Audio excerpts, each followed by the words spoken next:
funny, I got very little vague memory about that, because I can't remember a great deal of it. We'll meet again. It's funny how you get little snatches of memory, isn't it? Don't know where. Mum's dad was kicked by a dray horse, you know, they killed the great big barrels of beer and what's the name, and it went into a serious condition and he died from that wound. And they were so poverty stricken they lived in one room. My mother, 2 daughters and 2 sons. And then when he died she had to put the sons into an orphanage because she couldn't afford to keep them. My mum's side of the family and no real hardship, my mum. Dad's dad was an artilleryman during the First World War. He died actually from mustard gas poisoning. I only saw his mother once. She came to Plaistow and visited. Not a smile on her face, really severe looking woman, that's all I can remember. And he had hated her all his life. Then because of her age and years, he sort of mellowed and warmed to her a bit, you know. Going by what my mum had told me, he had a bloody awful bringing up. His mother threw one of those irons that you eat up on a fire. She threw one of them at him and broke all his teeth in his mouth. She had a rough life. My man had a terrible life with my dad. Oh, and he was stone deaf, so that didn't help either, did it? It's not that he was all bad. We had a lovely home. We never wanted for nothing. Good food. We used to go to different seaside butlins, things like that.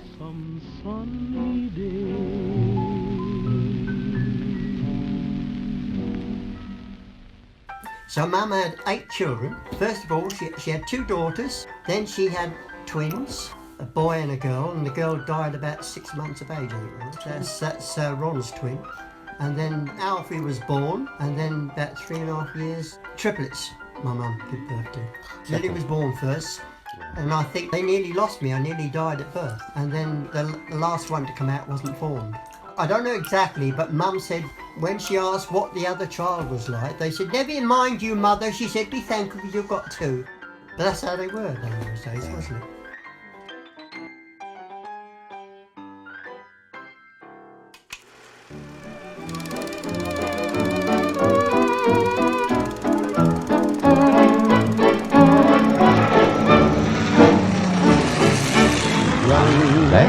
Run, rabbit, run, run, run. Run, rabbit, run, rabbit, run, run, run. Bang, bang, bang, bang goes the farmer's gun. Run, rabbit, run, rabbit, run, run, run, run. These mass movements of our children are the greatest tribute in the world to the British way of life. Even in the midst of the storm and stress of battle, in the midst of the greatest war effort this country has ever known, we don't forget the safety of our children, on whom the future of our race depends.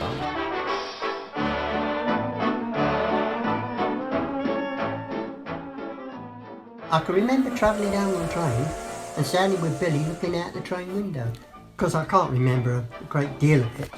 But I was about 3.5 when we went there, and on the train journey down, Billy came down with an illness and taken off to a hospital.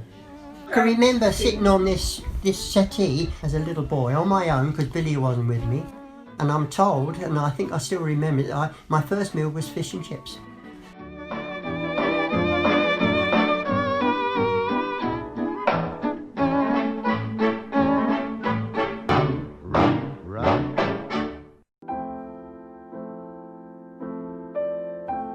I was so blessed to live with that couple. Ronnie then was put with me with Mrs. Darch, and Alfie was on his own with a Welsh couple, Mr. and Mrs. Porch. And then when Billy came out of hospital, because he was my twin, he was put with me, and Ronnie then had to go with Alfie to Mr. and Mrs. Porch, where they had a dreadful time. One of the health inspectors who had visited, keep an eye on the Evacuees and that, they found that both Ronnie and Alfie were suffering from malnutrition. They were alarmed how skinny they were looking. And he contacted my mum and said, "I'm very concerned for your children." Mum said when she went down there, she was utterly appalled at seeing the state of them and their old clothes on them. And her children was wearing clothes she had sent for the boys. So there was a big bust up there and Mum left, took the boys back to London. And then Ron worked for Dad. Alfie was too young. And he went to a boys' school or something or whatever. I'm a bit vague on all that. But me and Billy were so blessed. They were so kind, so affectionate. We had a life of luxury living with them.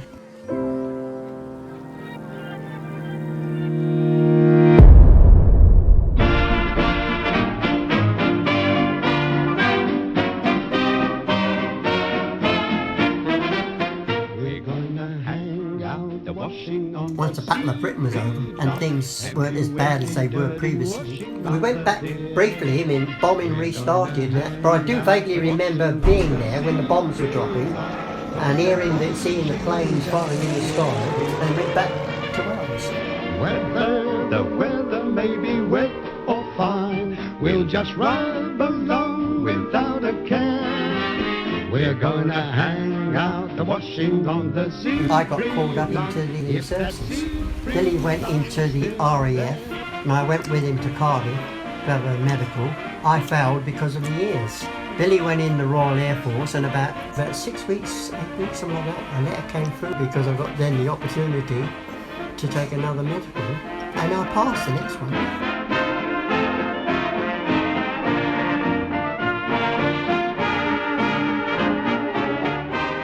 And I barely scraped through. I was 5'8" and a quarter, and you have to be 8.5.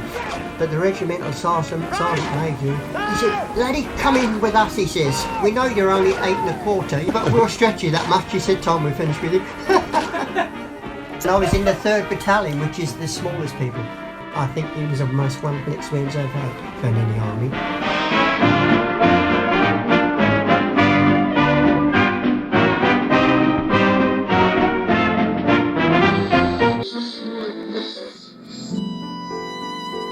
I had an ambition while I was in the Welsh Guards. When I get out, I'm not going to go and live in Wales. I'm going to live with Mum and Dad. And I thought to myself, you know, now the Darches are gone, I want to be with my mum.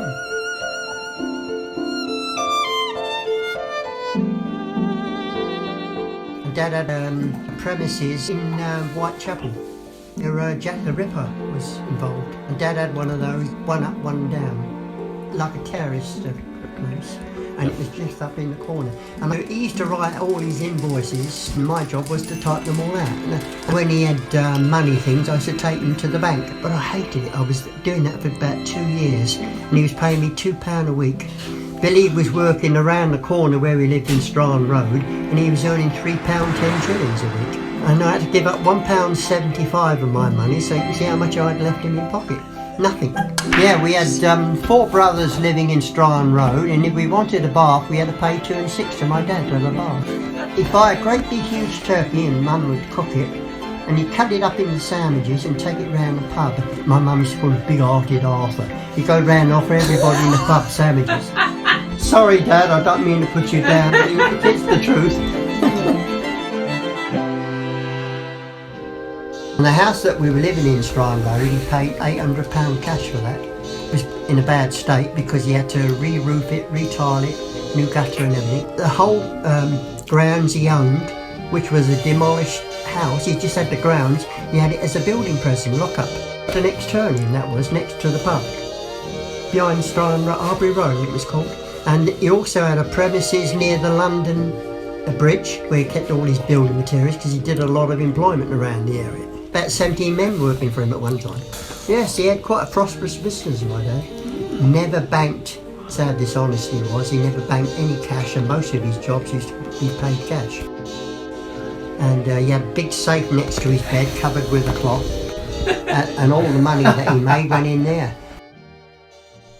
As I went down in the river to pray, studying about that good. My mum had a housemaid's knee, used to swell up. She had real serious trouble with it. Doris took Mum along to this church, and there was a black medium there, Mr. Gibbs, and he put his hand on there and he prayed over it, and it went away. She never had trouble anymore with it. That's what convinced them about spiritualism. Must be real. Mum used to read teacups and things like that, you know. As I went down in the river to pray, studying about that good old way, and who shall wear the robe and crown. Dad had a church, 2 great big rooms like this, big, longer than this. 25 seats in there, you know. We've got a picture in there of me with a white jacket and Owen in there, sitting in there listening. He had a great big huge Bible, you know. He used to read it and quote from it. He was in it for the money. People would pay money for readings, things like that. Mediums used to come and read their palms and all that crap, you know. Funny enough, I had a reading given to me by a medium there, and she took my hand, she says, "You are going to be married and you're going to have 2 children." And you know, that came true. Good Lord, show me the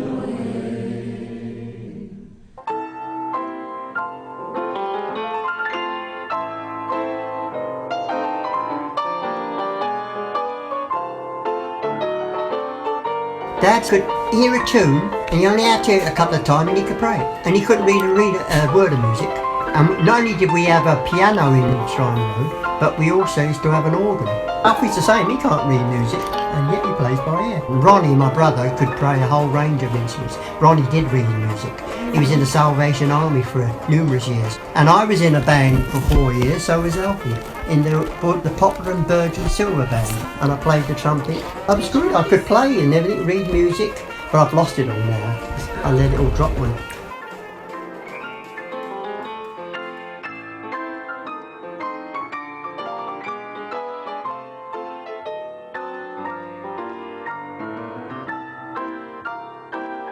The bomb site was about 2 doors away from us, and it was probably about 4 or 5 houses wide. I don't know what the occasion was it a coronation or something?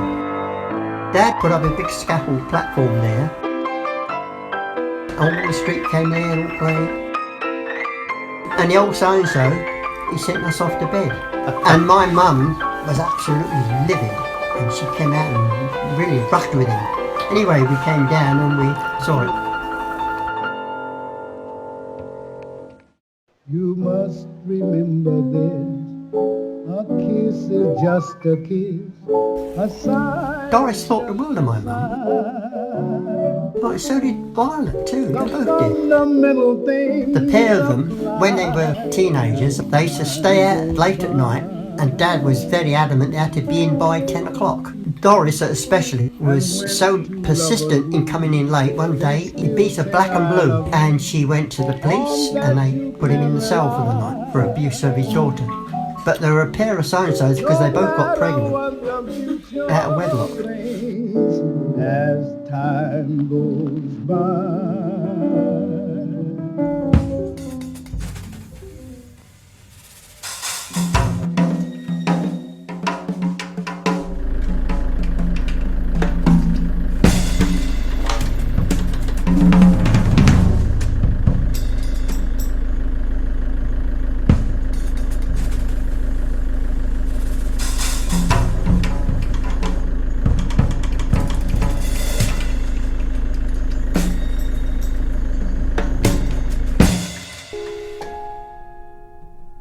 An absolute jewel, Patsy is. Violet's first child. Apparently he was an Irish chap.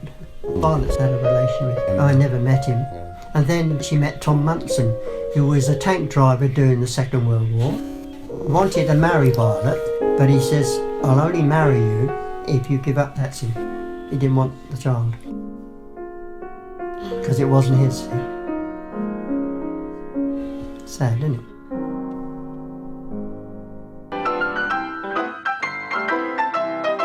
So Mum was looking after Doris's daughter, Irene, and Patsy.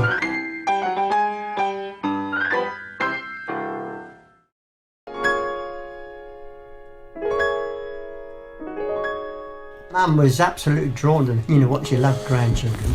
She spoilt them rotten. And they spent more time with my mum and dad than they did with their own parents.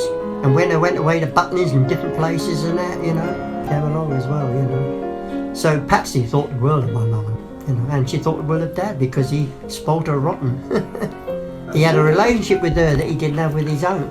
He never had us in our young years, did he? Because we were away in evacuation. Yeah, we're very jealous. He used to buy big bunches of grapes, which is a rare thing in those days, and bananas, and he didn't give them to us, he gave them to Patsy. Patsy, little so-and-so, I'm not going to give you any, you know, just like that.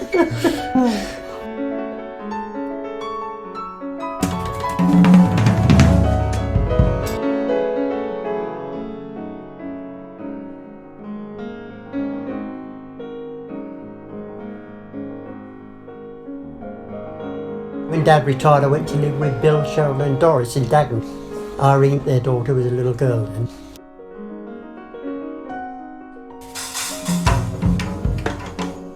And Bill Cheryl said to me, there's jobs going in the Ford Motor Company.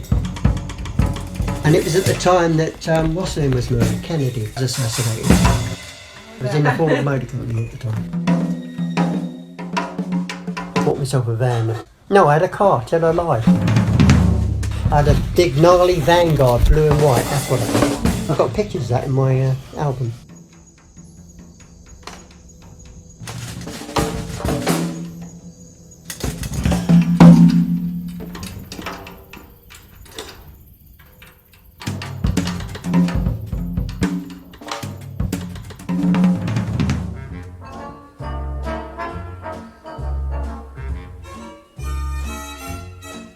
She walks like an angel walks.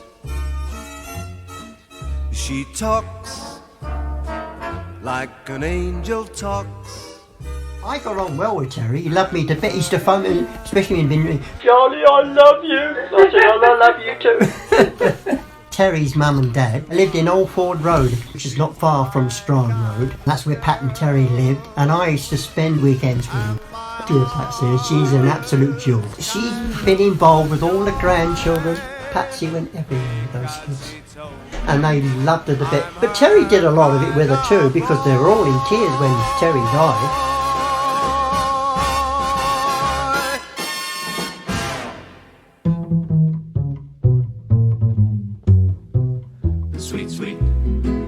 Violet's kids, they were a bunch of a joy, they really were, those kids.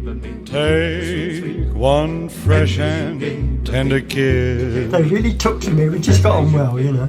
I had to take them to the cinema, and old Mike always gets on about that. He said, Johnny, you're the first one to take us to the cinema. One girl, one boy, some grief. Michael was very skilled. His first job, he worked for a building contractor, and he's uncoupling a trailer with sand, cement and bricks on, and it tipped up, and the arm, that come up and smacked him in the eye, and he lost his eye over that. Oh, it was that sickening tragedy. Yeah. Never heard him once having self-pity about that. Michael wanted to go to New Zealand.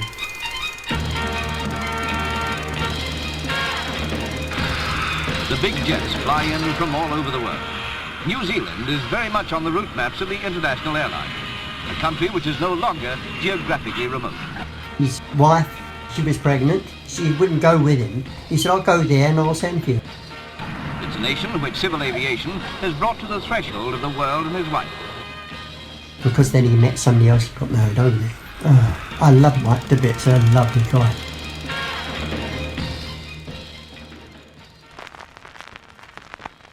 Round like a circle in a spiral, like a wheel within a wheel, never ending or beginning on an ever spinning reel, like a snowball down a mountain or a carnival balloon, like a carousel that's turning, running rings around the moon. Ronnie had a terrible ending. He had nephritis. The treatment he was given was a wrong treatment which destroyed his kidneys. It's like an apple whirling silently in space. And the hospital acknowledged the error, and they set up a dialysis machine in his bedroom. And Jean was trained to treat Ronnie with until he's dead. You're mine.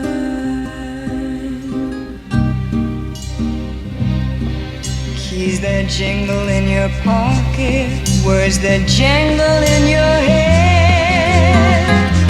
Why did summer go so quickly? Was it something that you said? Lovers walk along the shore and leave their footprints in the sand. Is the sound of distant drumming just the fingers of your hand?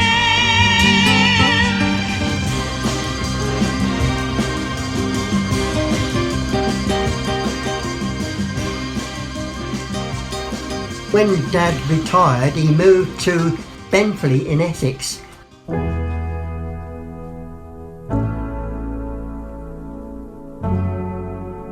They both came down with the flu.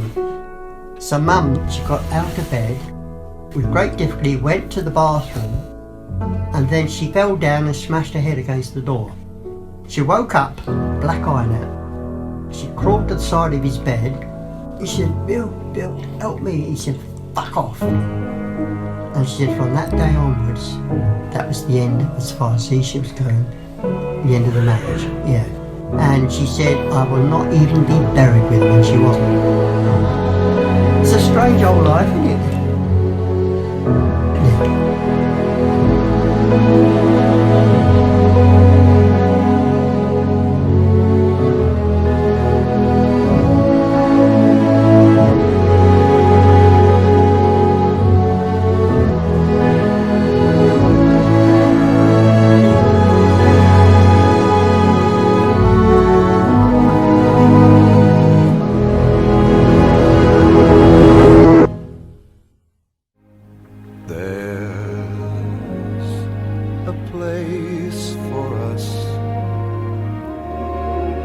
Time and place for us. Hold my hand and we're halfway there. Hold my hand and I'll take you there. Somehow, someday, somewhere. Somehow